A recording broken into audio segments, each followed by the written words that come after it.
کھڑے ہو کر کے سلام پڑھنا کہاں سے ثابت ہے؟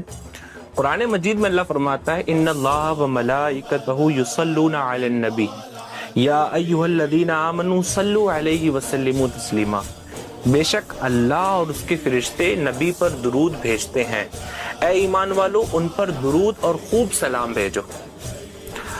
اللہ نے قرآن میں فرمایا کہ درود اور خوب سلام بھیجو، تو حضور صلی اللہ تعالی علیہ وسلم پر درود اور سلام بھیجنے کا بہتر اور صحیح طریقہ کیا ہے؟ تو وہ بھی اللہ تبارک و تعالیٰ نے ہمیں نماز کے ذریعے سکھایا۔ ہم نماز میں تراویح میں پڑھتے ہیں سلام علی موسیٰ و ہارون، سلام ہو موسیٰ اور ہارون پر، سلام علی نوح فی العالمین، سلام ہو نوح پر، سبحان ربک رب العزت عما یصفون و سلام علی المرسلین، سلام ہو تمام انبیاء رسولوں پر۔